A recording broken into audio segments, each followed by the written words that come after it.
Jericho, andito ka pala. Tito Fernan, sabi ko, alam ko naman na maaaring andito siya dahil sa negosyo, dahil sa business sila. Cassandra, nice to see you again. Sabi ng daddy ni Echo with his business smile. Sa Echo naman, nakatayo lang at masama na naman ang tingin sa kanyang papa. Jericho, follow me. I have something to tell you. Pagsimula nang tumalikod si Tito Fernan, na-expect na susundan siya ni Echo. I have nothing to say to you. Napatingin naman ako bigla kay Echo. Grabe ang ganito. Ganito ba sila mag-usap? Humarap ulit sa kanya si Tito Fernan at kumiti ng nakakatakot na ngiti. Tumatanggi ka na ngayon, Jericho? Then, shall I talk to Cassandra instead? Have a little chat about you. Sabi niya sa akin at tumitig. Napansin ko naman, nag-form ng kamao ang mga kamay ni Echo sa gilid. Kinakabahan naman akong bigla, kaya hinawakan ko ang kanyang kamay. Napatingin naman siya sa akin. Sige na Echo, mag-usap na kayo. Pupunta na lang muna ako kay na mami. Hihintayin ka na doon. Nakangiti kong sabi. Nagsimula na ulit lumakad si Tito Fernan. Palayo. Then, sumunod na rin si Echo. Ano kayang pag-uusapan nila? Noong nakalabas na sila ng hall, pumunta naman ako kay na ma'am. Nakipagkwentuhan, nakipagngitian sa ibang guest, at tumawa sa mga jokes ni dad. Pero every now and then, nililibot ko ang mga mata ko, nahanap ko. Kung nakabalik na si Echo, ang tagal naman niya.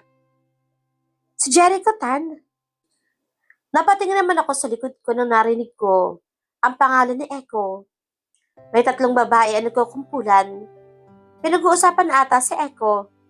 Yeah, the lawyer who topped the bar exams. You don't know him?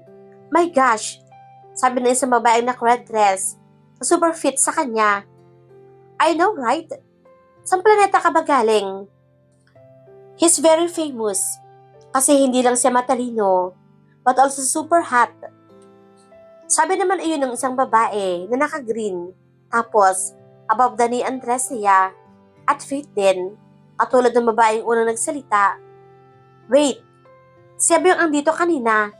The one with the blue tie? God, he's really hot. Nagtatalong sabi ng isang babae na naka-black dress. Exactly.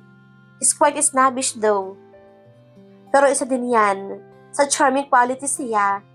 It makes me want to go after him. Nakangising sabi ng isang babae na naka-green dress habang pinapalakpak pa ang kamay.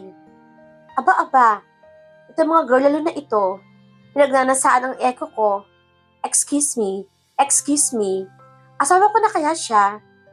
Nagkumpulan pa sila, tapos ay nagkwentuhan ulit sila tungkol kay Echo. But I've heard he's married to the heiress of Villanueva Corporations, sabi ni girl na naka-red dress. At pinalo pa si girl na naka-black dress. Ayan, tama yan. Kasal na siya. So, hands off. Thoughts off. Umiwas naman siya sa palo nito at nagsalita. So what? For sure, it's an arranged marriage. And hindi ba, mas masaya yun, forbidden love. Aba, sinusubukan ba ako nitong babaeng naka-black? Gosh, girl, that's an awesome idea. Kahit mailap siya sa girls, sigurado, he will fall head over heels sa kagandahan ko. Nakikilig naman sabi ng babaeng naka-red. At hahampasin na naman sana ang girl na naka-black dress. What? Baka sa akin. Ako kaya pinaka-sexy. Sabi naman ni girl na naka-green dress. Puro payabang lamang ang kanyang narinig. Grabe naman sila. Alam naman nilang kasalan si Echo. Kumakaasta sila. Nasaan na ba kasi si Echo? Hinanap ko siya ng maigi. Dapat makita ng mga froglets na to. Nakasal na kami. Kung ano ang kanilang sinasabi. Lumabas ako ng hall. Hinanap ko sila. Lakad ako ng lakad. Hanggang sa may narinig ako ng sisigawan sa may garden. Nagdago ako sa likod ng mga halaman. At sumilip ako. Nakita ko si Echo iyon at si Tito Fernan, ayoko. Hindi ko hahawakan ng kaso. Nakasigaw ng sabi ni Echo at inaalis ang hawak ng kanyang papa sa kanya. Tanga ka ba? Di mo ba nakikita na malaki ang kikitain mo sa mga Santos? Bigla namang hinawakan ni Tito Fernan ang pulsuhan ni Echo. Wala akong pakialam kung ganun pa sila kayaman, sabi ni Echo at inalis muli ang hawak ng kanyang ama. They are on the winning side. Kapag na-represent mo sila, yung money and fame will grow. What is wrong with you? Ano ni Tito Fernan? If they are so confident na mananalo sila, bakit kailangan pa nila ako? Lumayo na si Echo sa kanya after sabihin iyon. Pero bigla naman ulit, hinawakan ni Tito Fernan sa kwelyo si Echo. Kinabahan naman ako. Naging pabulong na lang ang pag-uusap nila. Kaya nilapit ko ang tenga ko para mas marinig ko at sumilip para makita iyon. Mas nakatatakot pa ang usapan nila ngayon kaysa nung nagsisigawan sila. Just take the case before you regret it, Tito Fernan said. No, you know as well as I do that, the Santoses are guilty as hell. May meaning na sabi ni Echo at inalis ang hawak ng kamay ng ama sa kanyang pelyo. Pero kinuha naman ulit ni Tito Fernan iyon at hinawakan na mahigpit ang pelyo ni Echo. Sinusumay mo na ba ako ngayon, Echo? Bakit akala mo ba makapangyarihan ka na? Dahil pinakasalan mo ang anak ng mga Villanueva, nagkakamali ka. Natatawa pa si Tito Fernan habang nagsasalita. Teka, ako ba tinutukoy doon? Yung anak ng mga Villanueva na pinakasalan ni Echo. So, para lang talaga sa power ng pamilya namin. Kaya niya ako pinakasalan. Nalungkot naman ako doon. Alam ko naman, hindi ako gusto ni Echo kahit pinakasalan ni ako. Hindi naman ako galit sa kanya, pero marinig yun mula sa kanyang ama. Parang pinamukha niya talaga sa akin ang buong katotohanan. Bakit pa kasi ako nakikinig sa kanilang usapan? Aalis na sana ako na marinig ko. Tinanggal ni Echo ang kamay ng papa sa kanyang pelyo. Simula ngayon, gagawa ako ng sarili kong desisyon. Hindi mo na ako hawak ngayon dahil buhay ko to. Siguro dapat matuto ka na ding manindigan. Hindi yung sunod-sunurang ka lang sa kahit ano ipagawa sa'yo ng mga Santoses. Sabi iyon ni Echo habang tinitingnan ng mabuti ang ama. Hindi ko inaasahan. Halos, hindi ko nakita. Halos isang kasap mata lang na nakatayo si Echo pero bigla nakaupo na siya sa damuhan ngayon. Bigla na lang kasi sinuntok siya ni Tito Fernan sa mukha. Napasigaw siguro ako kung hindi ko nilagay ang mga kamay ko sa bibig ko. Pero feeling ko, any moment now, sisigaw na ako. Bakit niya sinuntok si Echo? Ano nangyayari? Nakita ko, tumayo na ulit si Echo. Pinunasan niya yung dugo sa kanyang may labi. Nagulat ako na makita ko siya nag-smirk. Sasaktan mo na naman ako? Sa bagay, yan lang naman ang alam mong gawin. Di ba? Lalo na, kapag nagsasabi ako ng totoo. Nakangisipang sabi ni Echo. Sununtok na naman siya ulit na Tito Fernan.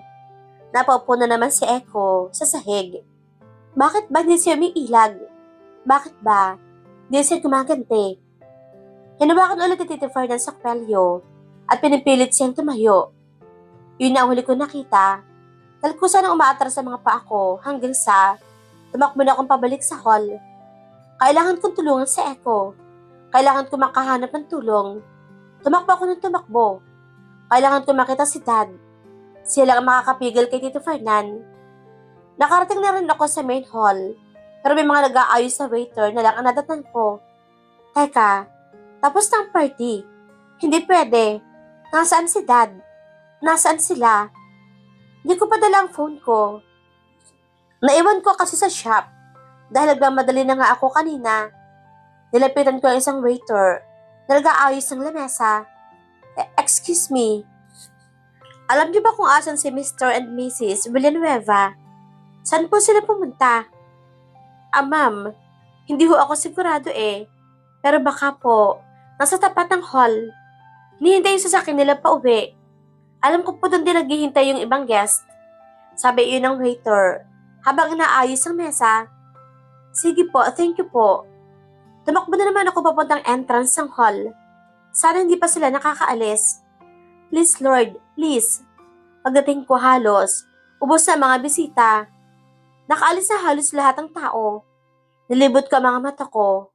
Nasaan na ba sila? Pasakay na sila ma'am at dad sa kotse. Tumakbo ako palapit sa kanila. Dad, ma'am, wait.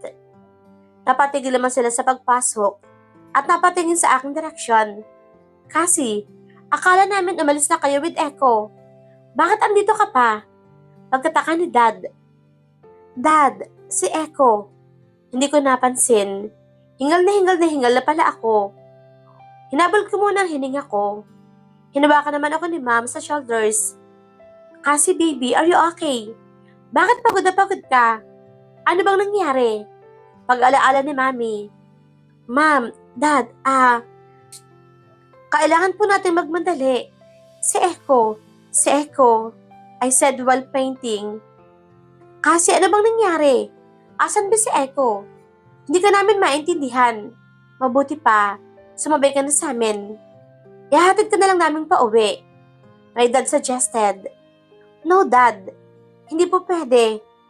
Si Echo po kasama si Tito Fernan. Si Tito Fernan po. Nihingal pa rin ako habang nasasalita. What about me, Iha? Halos tumigil ang puso ko dahil sa nagsalita sa likod ko.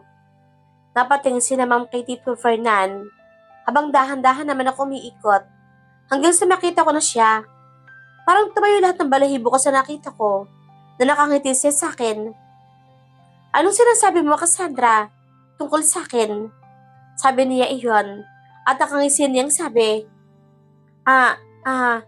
halos, hindi ako makasalita. Kung dati, konting takot lang ang nararamdaman ko sa kanya. Ngayon, full-blown na. Yan ang nga rin ang tinatanong namin kay Echo. Pero kanina pa namin siya hindi maintindihan. Mom said, para ba may gusto siyang sabihin tungkol sa'yo, kumpadre, at kay Echo? Ano bang nangyayari, Fernan? Dad said. Tumawa si Tito Fernan ng malakas. Para namang natakot ako sa kanyang tawang iyon. Si Echo ba? Ang batang yung kumpadre. Nauna nang umalis mag-isa. Nakita siguro ni Cassandra.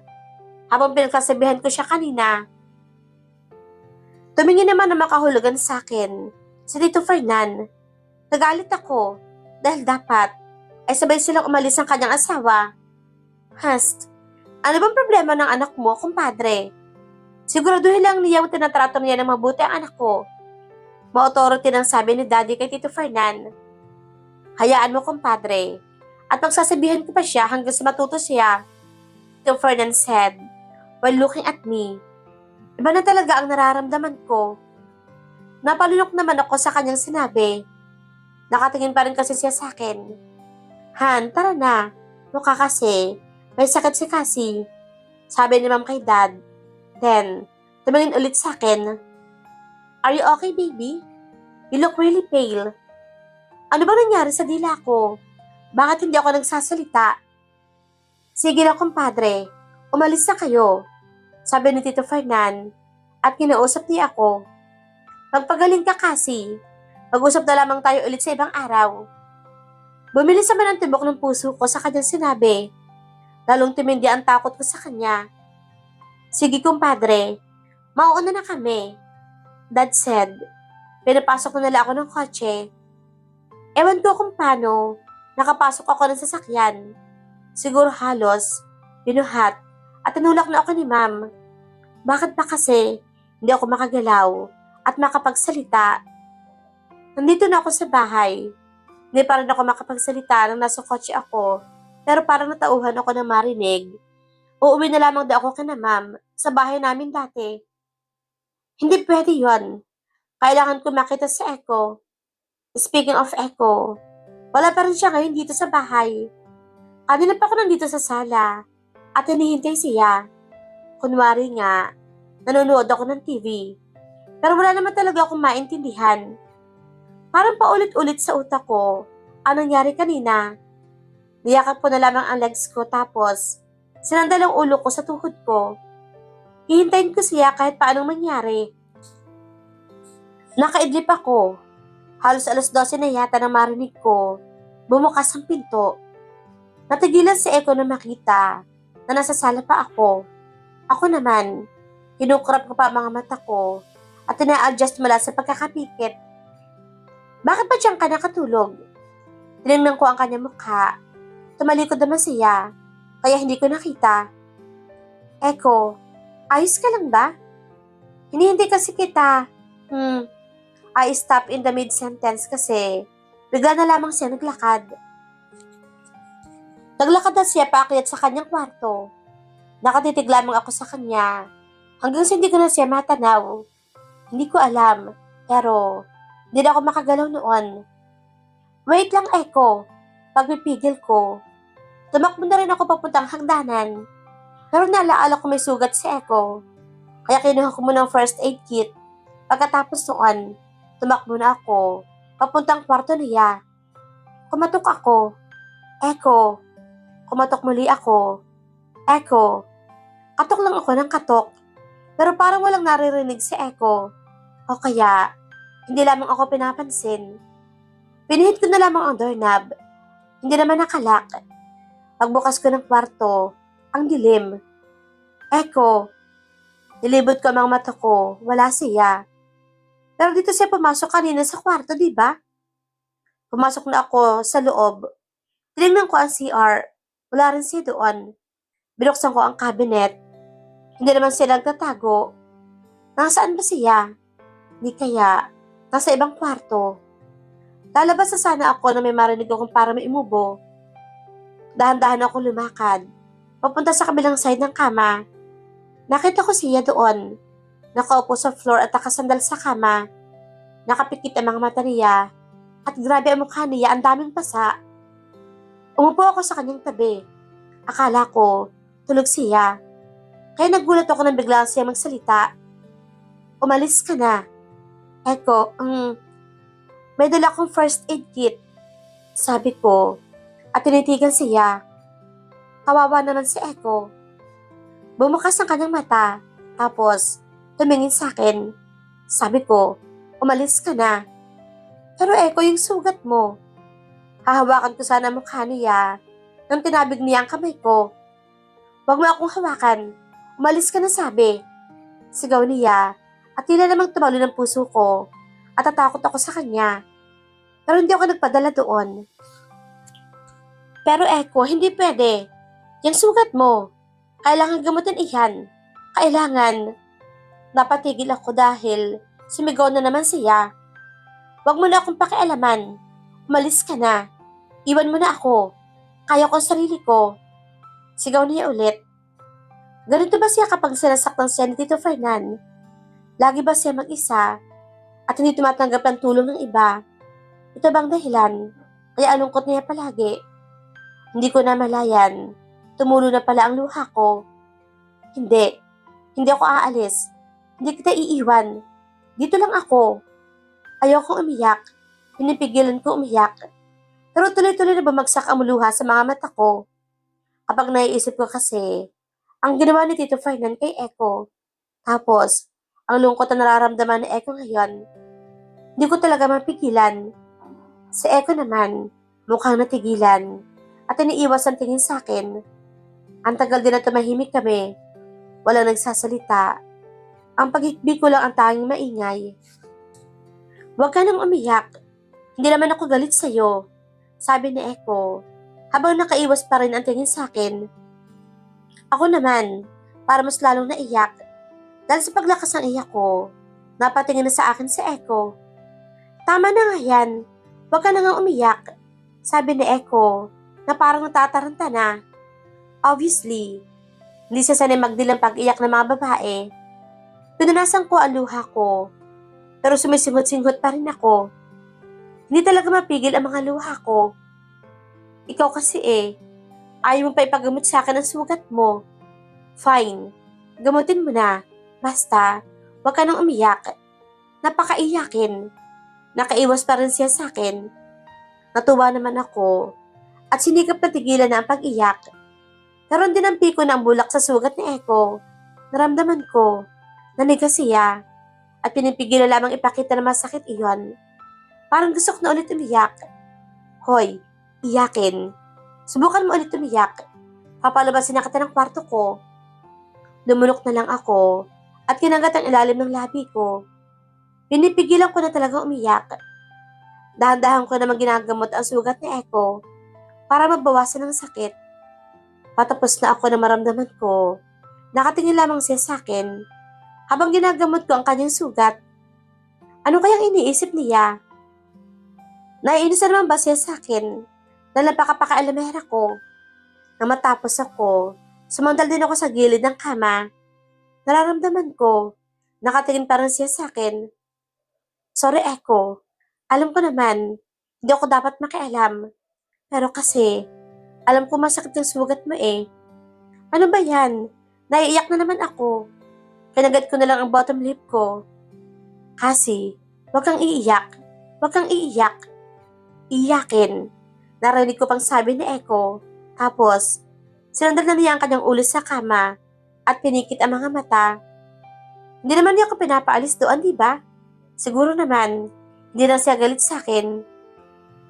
Ginaya ko na lamang din ang ginawa niya at pinikit ang mga mata ko. Hindi ko na malayan na napapikit talaga ako. Pero parang sa kaibuturan ng utak ko, sa lugar kung saan naghahalo ang realidad at panaginip, parang narinig ko na nagsalita si Echo bago ako tuluyang nakatulog. Salamat kasi. At parang naramdaman ko, hinalikan niya ang ulo ko. Sana, hindi ito isang panaginip.